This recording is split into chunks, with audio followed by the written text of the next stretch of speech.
Arsenal getting their man, Viktor Gyökeres. We were linked to him. It was not from like top tier sources, but there was a lot of smoke there. The Amorim connect. He goes to Arsenal. He's the first domino to fall in the striker saga. I felt like if Arsenal didn't sign him or maybe went for Sesko, we could have gotten him. How are you feeling about Arsenal getting Gyökeres and United getting left behind? You know, I don't think this is the birthday gift that you wish for. Happy birthday, by the way, sir. It was a celebration. I set a new record. I set the record for Guinnesses in England. I think I set the record for red wine in wine country yesterday. This is not that unexpected. You know, there was some rumors, like you said a couple weeks ago, about Viktor Gyökeres coming to United. There's been rumors about every striker on the market at some point coming to Manchester United. I'm just excited that the first chip has fallen, because now hopefully this will force United to expedite things in the transfer market. I know we're sell to buy. We've been told since the beginning of June after Mbeumo, but the fact that Mbeumo has dragged so far, even if you still have to work on the outgoings, it doesn't make United fans feel any better. So this is a big one, and it means that like United has to hurry the fuck up, because the number of options we have has just gotten shorter. One of the big players on the market is gone, but United still hasn't moved a single player out. You know, Rashford, Sancho, Anthony, nobody's moved. So I'm worried. I'm also worried because we don't have a Mbeumo in yet either. You know, that's dragged. That's been, 5 weeks now. So I'm getting nervous, sir. I'm sweating.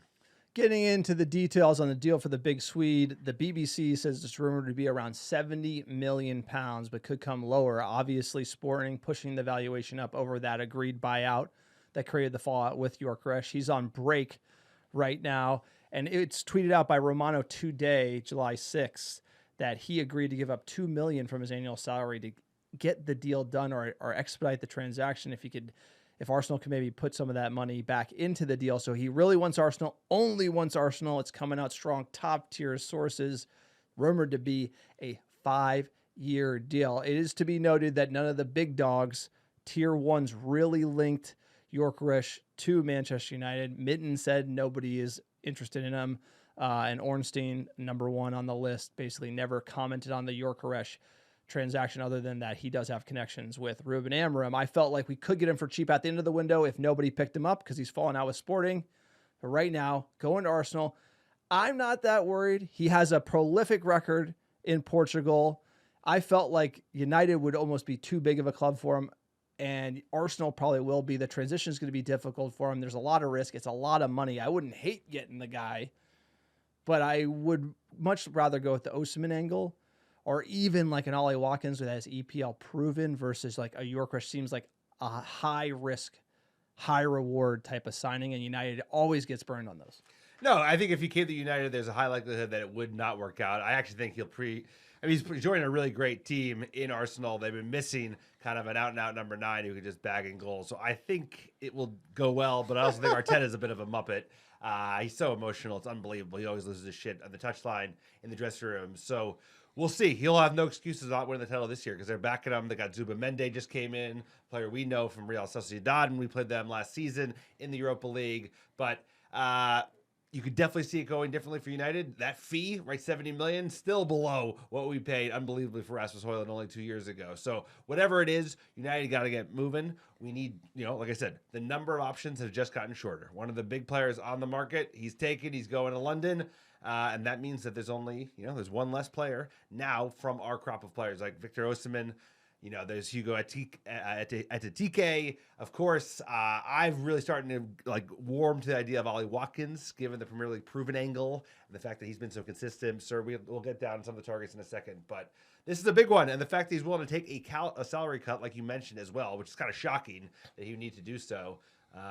Speaks to how much people want to play for Mikel Arteta. Well, he wants to get out of United, and this valuation is not crazy. It's not. But I just felt like if you look at Gyökeres and how he scored a bunch of his goals at Sporting Lisbon off the wing, he's playing with the ball in a certain type of way that at United you're not really seeing, and I just feel like we need more of I think Ollie Watkins is more well-rounded, where Gyökeres coming off the right-hand side in different situations, plus playing against the Portuguese defenders. It's just going to be a different look. It's high beta. He's either going to be Haaland 2.0 or just absolutely flop. And there's no real room in between, and we probably need someone who doesn't have the upside as Gyökeres, but doesn't have the downside as Gyökeres as well. I know that's crazy to say, but I just always felt like even if we signed him, I'd be hyped, but I'd also be a little nervous. versus Ollie Watkins, I'm not going to be as excited, but I'm probably be less nervous because I'm going to know he's going to be able to keep us cool. He's a veteran in the league. It's just really the price tag there that gets me a bit nervous. So let's look at what does this mean for Manchester United and the other targets. So now that Gyökeres is off the board, he's the big name. Sesko is out there, but RB Leipzig demanding almost 100 million euros for him. So no way United is going to meet that valuation. You can cross Sesko off the list. We're not going to be involved in that as well. Ollie Watkins, we've been linked. The rumor was 60 million pounds from solid sources. Villa are in financial trouble. They need to deal him. Next would be Osimhen, 75 million euro buyout release clause from Napoli. He's got those big wages, though. Again, United are trying to get rid of big wages. Could you replace Rashford's wages with Osimhen? Sure. Like, we're desperate. We need goals, need somebody. You can't just be 100% on the wage bill right now. We need to make moves. And then, obviously, you're getting into the horror show, Dominic Calvert-Lewin. We'll talk about this deal next. But if you look at the smorgasbord of strikers, I'm going with Victor Osimhen is probably the number one, followed by Ollie Watkins. Why not get both? You're probably going to get an Ollie Watkins in a DCL or an Osimhen in a DCL. But United, we need to see movement on those bigger names and fast. And I feel like we're just, every time we get too slow in the transfer window, we get burned at the end because valuations don't go down. They go up when you're desperate and you need to sign players right through deadline day. Unless there's some hair on it. And even this player who's going obviously to Arsenal, he developed some hair throughout this transfer window, right? There was so much drama with Sporting, given the promises made, promises kept, were promises even made in the first place. It just became a whole mess. And then there was infighting. That always gave me some concern. United, it's a fucking circus. Do we want, I'm not saying he's a clown, but you don't need someone who's like already got some kind of hostility with their parent club in the past, with a new club. So that would be a challenge. Talking about options we have available, like you said, you went through the list. Good, bad, and the ugly. I tell you what, we'll talk about DCL a little later, but for me, it's Victor Osimhen or Ollie Watkins, and I think INEOS, based on what they've shown to date, and if we do bring in Mbeumo, like we all hope we are going to do so, they seem to be going EPL-proven, which I do respect. It is something that Fergie did so well throughout his tenure at Manchester United, time and time again, like literally in the 90s, in the 2000s, and the 2010s, like he just always had a founded ability to pluck top talent from the EPL, and Ollie Watkins fits the bill. He could also get him for less wages than a Victor Osimhen, but Victor Osimhen I think has that insane upside and is younger, right? I think he's 3 years younger than Watkins is. So those would be good options, sir. When you start getting the DC, I wouldn't take DCL over fucking Hoyland. I think it's better than Gyökeres, honestly. Which one?